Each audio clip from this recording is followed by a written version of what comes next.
Bom dia, boa tarde, boa noite, tudo bem com você? Estamos hoje no capítulo 28 do livro Conversando sobre Vida Plena. E o tema de hoje é o agente abortivo chamado autocomiseração. Quando decidi escrever este livro e publicá-lo em vídeo, à medida que eu escrevia os capítulos, eu não sabia que me custaria tanto. A autocomiseração foi uma opção que eu fiz durante um bom tempo da minha vida e foi a mais terrível de todas. Eu não inventava sofrimentos, de verdade eles eram reais e legítimos, mas eu os abraçava e vivia em função deles. Eu sempre tinha um problema para compartilhar. Talvez eu quisesse que alguém fizesse algo por mim, ou que alguém sentisse pena de mim, ou me desse razão. Não sei bem porque essa era a minha escolha, mas foi um padrão durante anos. Até que entendi que as pessoas não querem saber, não se importam e ainda nos julgam por coisas que sofremos. Algumas pessoas que se mostram interessadas querem apenas saber das últimas notícias e ter o que contar na roda de fofocas. Entendi que existem pessoas com problemas bem piores do que os meus, só que elas não fazem marketing deles, não falam sobre eles, apenas vivem esses problemas sem superdimensioná-los. Eu entendi que muitas pessoas que me ouviam não tinham solução nem para os seus problemas. Aprendi que tem situações que só Deus mesmo para nos suportar, para ter paciência conosco.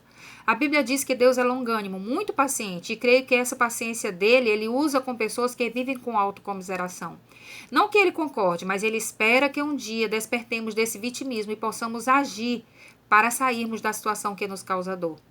Autocomiseração é o sentimento de compaixão por si mesmo. Pessoas assim acham que os seus problemas são os piores de todos e falam sobre eles com uma certa excitação. Não deixa de ser um tipo de egoísmo, de querer chamar a atenção para si, ainda que seja por causa de um problema, de um sofrimento. É um tipo de exibicionismo do sofrimento que acaba afastando as pessoas de nós ou então aproxima de nós quem de alguma forma consegue lucrar ou tirar algum tipo de vantagem com os nossos problemas. Sim, isso é real. Existem pessoas assim, e não são poucas. Eu poderia dizer que é um tipo de idolatria do sofrimento. Nas igrejas é bem comum. São os crentes 6 horas. 6 horas por mim? Estão sempre em busca de socorro do homem. Acham que se algum pastor especial orar por eles, quem sabe terão alguma chance de se libertarem de seus sofrimentos. Mas não fazem nenhum esforço pessoal para isso acontecer. Esse tipo de cristão nunca conhecerá a plenitude de vida que Cristo veio trazer, pois ele escolheu viver à margem e muitas vezes até colocar a responsabilidade de seus resultados em outras pessoas. Neste momento em que escrevo este livro, eu sou tentada a dar vazão a esse sentimento. Ultimamente passei por momentos terríveis. Já tive momentos difíceis, mas considero que eu estava vivendo uma trégua. Mas justamente no meio desse projeto, eu vivi um dos piores dias da minha vida. A vontade que dá é desistir e não me faltam motivos. Não tenho tempo, literalmente é um sacrifício. Penso no meu canal que não tem nem 200 inscritos, quase não tem visualizações. Penso que ninguém me pediu para fazer isso e ninguém vai morrer se eu parar.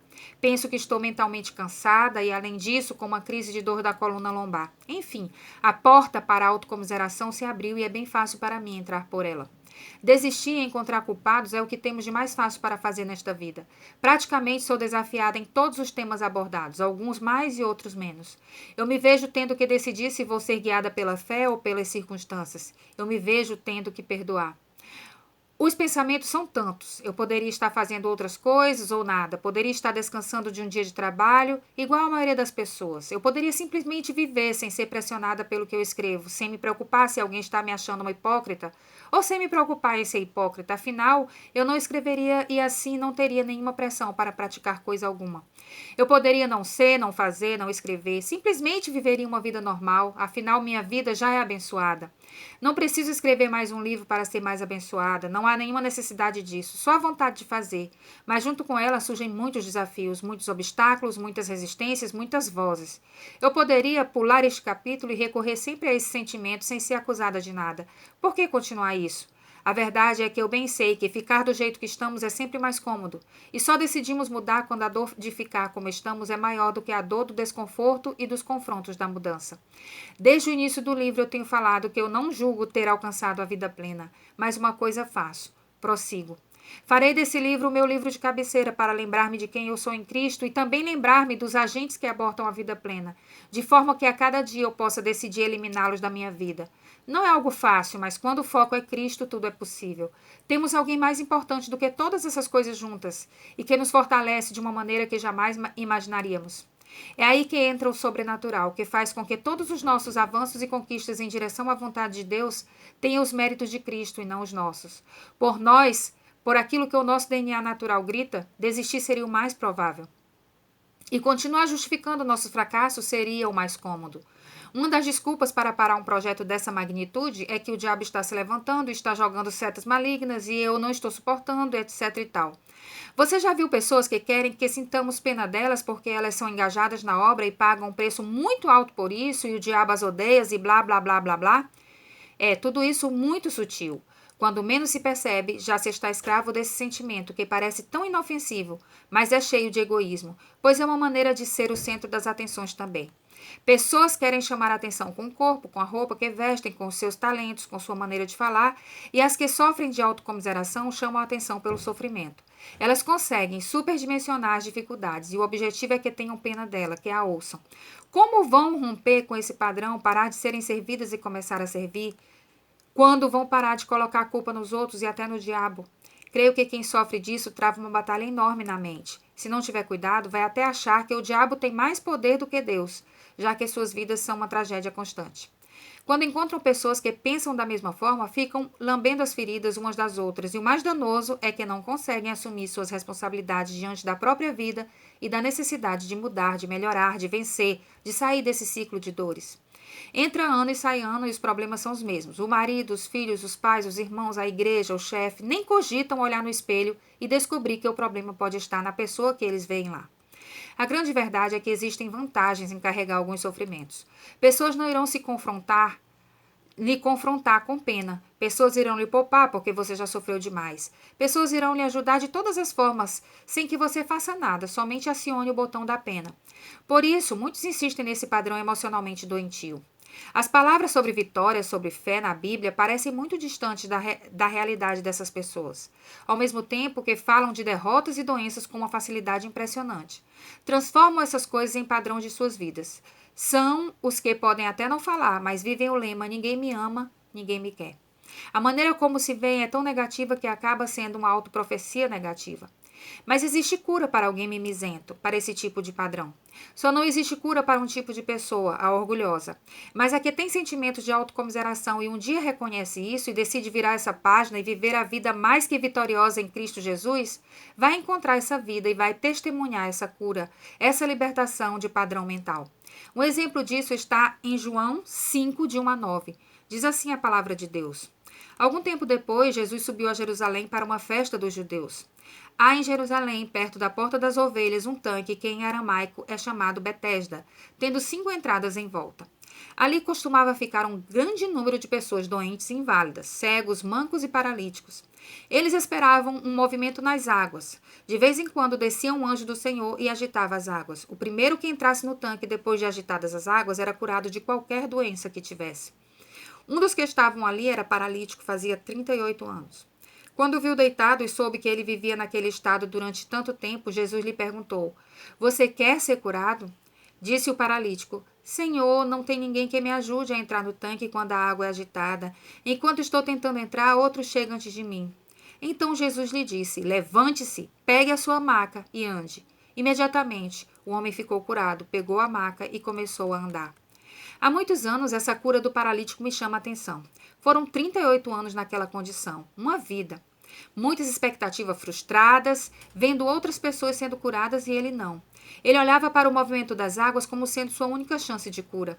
Mas a cura em pessoa resolveu entrar em cena. Jesus fez uma pergunta retórica que deveria ter uma resposta óbvia, mas incrivelmente a resposta não foi óbvia. Jesus perguntou na lata: Você quer ser curado? Mas aquele homem sofria do sentimento de autocomiseração. Então ele fez rodeios. E nesses rodeios, ele culpou as pessoas que não o ajudavam a chegar lá. Talvez até lembrou de cada rosto, de cada conhecido que não lhe ajudou. E culpou os que conseguiam chegar na frente dele. Talvez lembrou da alegria que eles sentiram ao serem curados. Você consegue perceber o padrão? Ao invés de dizer simplesmente quero ser curado, ele se lamuriou e se fez de vítima, não apenas sobre sua condição física, mas se fez de vítima das outras pessoas que não ajudavam. Que situação! É uma situação muito comum e não percebemos. Às vezes, é a nossa situação. Jesus está fazendo uma pergunta direta. E nós estamos fazendo rodeios e não aproveitamos a oportunidade de nos livrarmos dos sofrimentos que nos atormentam há anos. Sempre temos justificativas para dar. Sempre achamos que a nossa condição depende de alguém, que a solução tem que vir de alguém.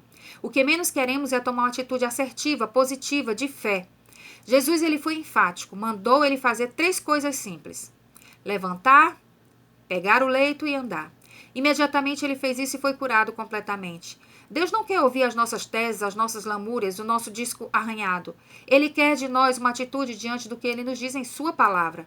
Pessoas que vivem sentindo pena de si mesmas não conseguirão sair dessa condição se viverem olhando para quem as colocou nessa situação ou para quem poderia tirá-las dessa situação e não o fez.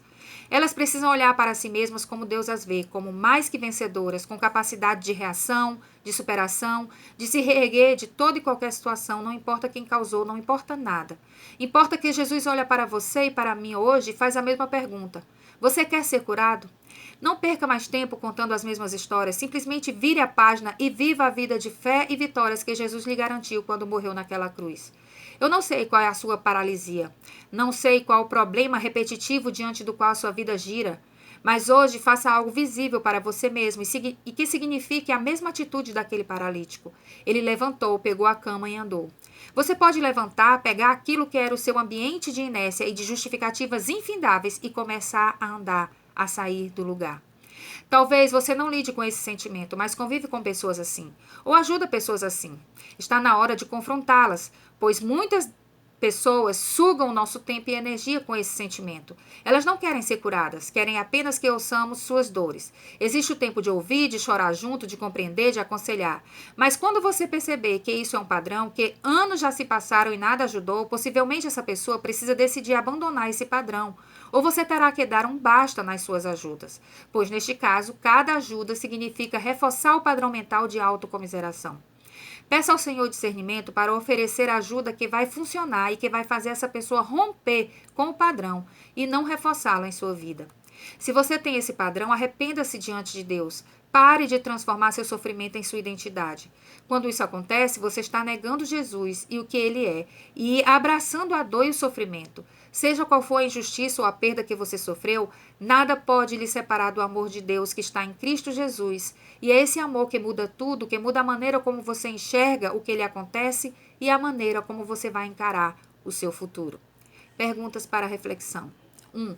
Você identifica esse padrão de pensamento de sentir pena de si mesmo? Ou já teve esse padrão no passado?